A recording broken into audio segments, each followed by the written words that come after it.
Hello guys. Hoy, may kwento ako sa'yo. Bumangon ka nga. May surprise ako sa'yo. Oh, tingnan mo.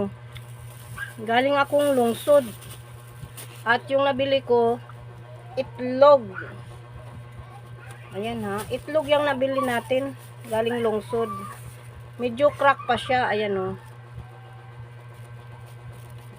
Crack yung nabili nating itlog. Crack na lang ang kaya kong bilhin eh. Ayan oh. Ayan. Crack ang binili kong itlog. Para lang ano. Oh, ito na yung surprise. Para lang makabili sa'yo ng ano, sapatos. Wow! Ikaw masaya ang paa mo. Yung sikmura natin, ang ulam natin itlog. Yan oh. Oh. Ito ang nabili ng ano, galing sa lungsod. Oh. Itlog ang ulam natin mamaya, 'di ba? Dahil lang sa sapatos na 'to. Laki ng paa mo, para ka ng tatay kahit bata ka pa. Oh, grabe talaga ang paa mo.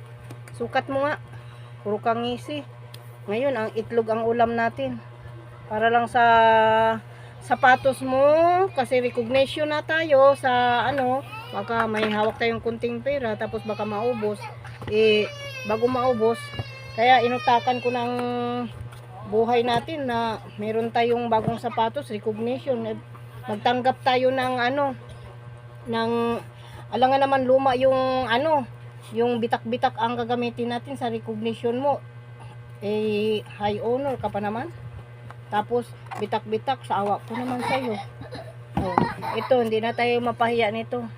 Di bali mag-ulam tayo ng itlog, basta makabili tayo sa pang recognition mo. Binili ko na yung natabi nating pera. Kahit itlog ulam, okay lang yun.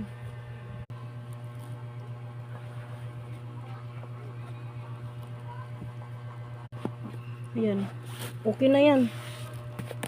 Ayan, para yan sa recognition mo, sa high honor ka pa naman. Ayan. Para naman sinusuklian ko yung kagalingan mo sa pag-aaral, ano?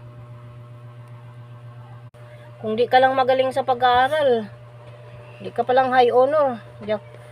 Yung itlog na yun, ano yun? Dapat yun, ano, ang ulam natin, baka. Kung anong sasabihin mo sa lula mo? Thank you, Lai. Ay. Paggalingan mo pa ha. High honor.